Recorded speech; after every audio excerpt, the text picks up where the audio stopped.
Okay, so get ready because today we're going deep into Augusten Burroughs' memoir, Running with Scissors. And, well, let me tell you, it's definitely not your average childhood story. Definitely something else. Yeah, this is a world where, a 13-year-old is encouraged to have a relationship with a 33-year-old man. Oh, wow. It's a lot to process, Yeah, it really makes you think about what we even consider normal, you know? right? What really stood out to me is how Burroughs uses this dark humor, to describe his crazy upbringing after his parents split up. Yeah. Like, his mom sends him to live with her psychiatrist, this Dr. Finch, but Finch's house, it's not really a typical home. It's more like some kind of bizarre commune. Yeah, you have to wonder, like, how did his parents, especially his mother, think this was a good environment for him to be in? Right. And you see his family falling apart, like right from the start. Hmm. Their separation is just a mess full of all these raw emotions. And of course, young Augustine is caught right in the middle of it. It's heartbreaking. Yeah, and that kind of sets the stage for him ending up in Dr. Finch's care, which is less of a safe haven and more of a free fall into the totally absurd. Yeah, and the other people living in that house, Oh my God. it's like a reality show gone wrong, with Exactly. these blurred lines between the adults and the children and just no structure whatsoever. And in that chaotic environment, Burroughs experiences this really profound loss of innocence. I mean, he's exposed to all these adult situations way too early. Way too early. Yeah, like from witnessing these really strange therapies to even being pushed into inappropriate relationships. Yeah, And the way he uses humor, this dark, almost sarcastic humor to describe it all, it's unsettling. yeah. But it also reveals a lot about how he copes with it all. It's like he's trying to find a way to just laugh at how crazy it all is in order to deal with the trauma. Yeah. What are your thoughts on how effective humor is as a coping mechanism in those kinds of situations? I mean, does it actually help him deal with things, or is it just masking deeper issues? That's a really great question. Yeah, I think on the one hand, it lets him distance himself from the pain and, it gives him some sense of control over it all. hmm, But on the other hand, it might be preventing him from really facing the emotional impact of what he went through. yeah. Like, remember that scene where he finds the jar labeled masturbation material in Dr. Finch's office? Oh, yeah, how could I forget? He uses humor to kind of deflect from how Mm, creepy that whole situation is. That's a perfect example of how he mixes humor with these disturbing situations. Yeah. It's like he's daring the reader, challenging us to laugh along with him even when we're feeling uncomfortable. Exactly. And that's what makes his writing so interesting. It forces us to confront our own discomfort with these taboo subjects and think about, what's okay to joke about. Beyond all the crazy situations, though, there's also this deep sense of betrayal that runs through the whole book. Yeah, I mean, first, his parents abandon him to this strange world. right. And then Dr. Finch, who's supposed to be taking care of him, ends up exploiting him and the other kids, too. Right. It's like this double whammy of broken trust that has to have messed up his view of relationships. Absolutely. That betrayal is a huge part of his story. Yeah. It leaves him with this feeling of insecurity and not being able to fully trust anyone. So we have this chaotic environment, this loss of innocence, and this deep betrayal. Right. But in the middle of all this, there's this weird paradox of freedom and confinement that Burroughs is struggling with. Mm-hmm. How do you see this playing out in the book? It's a fascinating dynamic because on the surface, he has all this freedom. I mean, he skips school, he stays up late, he does things that most kids wouldn't even dream of. Right.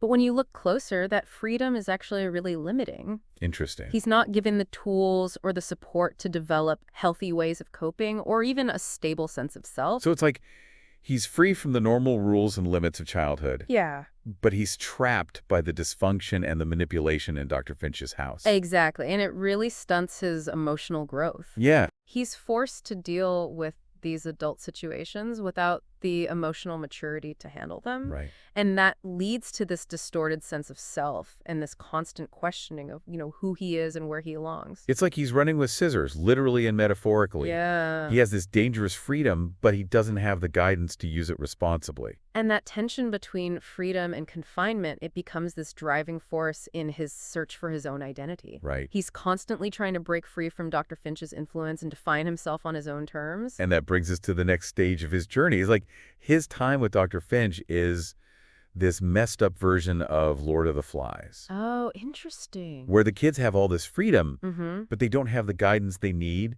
to develop a sense of right and wrong.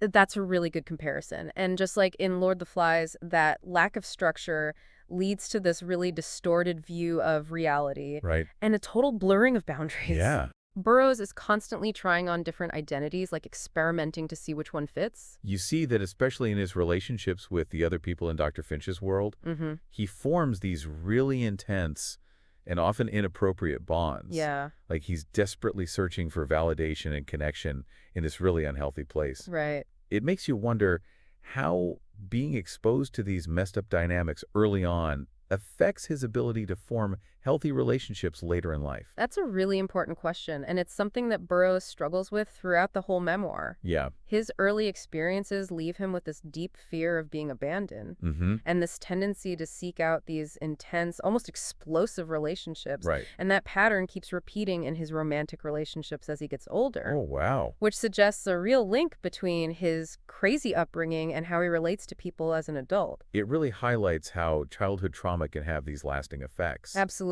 Yeah, how it can shape our relationships and our behavior patterns long after we've left those environments behind. It's like those early experiences create this blueprint for how we connect with others and how we navigate the world. And speaking of navigating the world, we can't ignore the theme of mental illness that's present throughout the book. Right.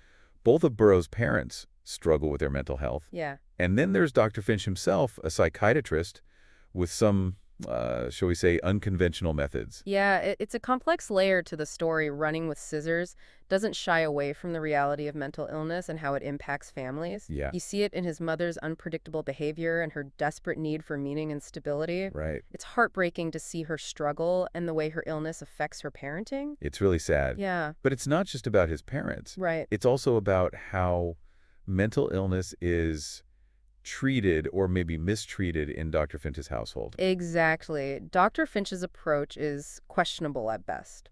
He encourages self-diagnosis, he blurs the lines between therapist and patient, Yeah, and he seems more focused on shocking people than actually helping them. it's wild. It really raises questions about whether his methods are ethical and the potential damage he's doing to those under his care. It all makes you think about the stigma around mental illness, even today. Yeah. Burroughs' experiences show how easily people struggling with mental health can be exploited and manipulated, especially when they're looking for help from professionals who might not have their best interests at heart. It's a good reminder that we need to be careful about the mental health services we choose, Mm-hmm. and that we need to advocate for ourselves and our loved ones and find qualified professionals who are ethical and use evidence-based treatments. Absolutely. Now, despite all the darkness and dysfunctions, Burroughs ultimately finds his own voice. Yeah. He uses writing as a way to process his experiences, find meaning in the craziness, and assert his own identity. Writing becomes his lifeline, Yeah, his way of taking back his story and shaping it himself. it's powerful. It really shows the transformative power of creative expression, Mm-hmm. how it can help us heal and understand ourselves better and connect with others who might have gone through similar things. There's this sense of liberation in his writing. Yeah, He's finally breaking free from the constraints of his past and taking control of his narrative. right. Do you think writing becomes his ultimate form of running with scissors? Interesting. Like he's still pushing boundaries, still challenging norms, but this time he's doing it on his own terms and using his words as his weapon. I like that. That's a great point. Yeah. Writing becomes his tool for both self-discovery and rebellion. Mm-hmm. It allows him to confront his demons, make sense of his past, and create something beautiful and meaningful from his pain. And he does it with such wit and honesty, even when he's dealing with heavy stuff like trauma and betrayal. He still finds a way to bring in humor. Yeah. It's almost like he's saying, look, life threw me some curveballs, but I'm not going to let them define me. I'm going to laugh at it all and come out stronger. There's definitely a defiance in his humor, like he's refusing to be a victim. Right. And that's what makes Running with Scissors such a powerful and inspiring read. Mm-hmm. It reminds us that even when things are really tough, we can still find our own voices, embrace our unique perspectives, and create our own path. Now, of course, we can't talk about Running with Scissors without mentioning the controversy surrounding it. Right. Some people have questioned how accurate Burroughs' memories are, Yeah. and some have criticized how he portrays Dr. Finch and his family. It's an important thing to consider. Yeah. Memoir as a genre blends fact and memory. Right. And memory, as we know, can be unreliable, especially when it comes to trauma. Yeah. It's important to remember that there are many different perspectives on the events in the book, Mm-hmm. and that Burroughs' account is just one interpretation of what happened. It raises some big questions about the ethics of writing about real people. Yeah. The line between truth and fiction in memoir and the responsibility we have to consider all sides of the story when we're reading someone's personal narrative. Absolutely. It's a reminder that while we can appreciate the power and the emotional impact of a memoir, Hmm. we also need to be critical readers and understand that it's one person's subjective experience, Right. not necessarily an objective truth. So, with all the complexities and layers we've talked about, what do you think is the most important takeaway from Running with Scissors? That's a tough one. I think for me, it's the power of resilience. Hmm. Despite having this really unconventional and often traumatic childhood, Burroughs becomes a successful writer and uses his experiences to create art that speaks to millions of readers. It Yeah, shows how strong the human spirit can be. right. We can overcome adversity, find meaning in chaos, and ultimately make our own path. It's also a reminder that what makes a normal childhood is different for everyone, and that definition keeps changing. Yeah. Burroughs' story challenges our ideas about family mental health and what it means to grow up. Exactly. It encourages us to be open to different kinds of people, to question societal norms, and to see the strength and resilience that can come from even the most difficult situations. It's a story that sticks with you long after you finish reading it. Yeah. It makes you think about your own upbringing, your definition of family, and how your early experiences have affected you. And it leaves us with a sense of hope, Yeah. knowing that even in the darkest times, there's always a chance to find light, to create beauty, and to write our own stories. He took all that chaos and turned it into something powerful and insightful.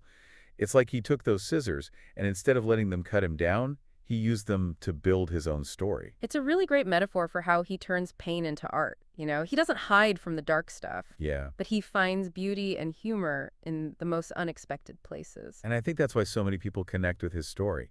It's not just about all the messed up stuff. It's about finding your voice and taking ownership of your experiences and ultimately choosing hope over despair. It's also interesting to think about the cultural context when Running with Scissors came out. Yeah. It was published in 2002 when people were becoming more open to talking about mental health and challenging traditional ideas about family. Do you think it would have had the same impact if it had been published like 10 or 20 years earlier?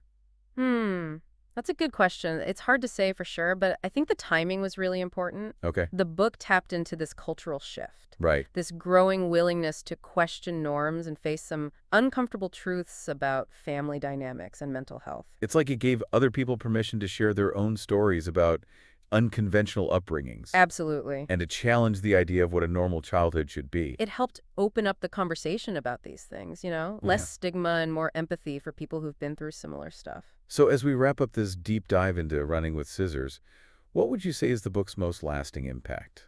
I think for me, it's the way it makes us question our assumptions about family and mental health and what it means to grow up. Hmm. It encourages us to be more open-minded, more compassionate, and to recognize how strong the human spirit can be, Yeah. even when faced with incredible adversity. It reminds us that there's no one definition of a normal childhood and that everyone's story is important. Exactly, and in the end, it leaves us with a sense of hope. Yeah. Burroughs' story shows that even in the most chaotic and dysfunctional environments, we can still find our voice, heal from our past, and create a meaningful life. It's a powerful reminder that we have the power to choose our own path, to Absolutely. rewrite our own story and find the good, even in the broken parts. It's a message that still speaks to people today. Yeah. It inspires us to embrace our own journeys and to find strength in our shared experiences as humans. This deep dive has definitely given me a lot to think about. It makes you realize that even the most unconventional stories can teach us so much about what it means to be human. And that's the beauty of literature, isn't it? It lets us step into someone else's shoes and explore different perspectives and ultimately understand ourselves and the world around us a little bit better. So for everyone listening, think about this. How has your own definition of normal changed over time? Hmm. And how can you use Burroughs' story to inspire you to embrace your own journey, to find your voice, and to create a life that truly reflects who you are? Thanks for joining us for this deep dive. It's been a pleasure.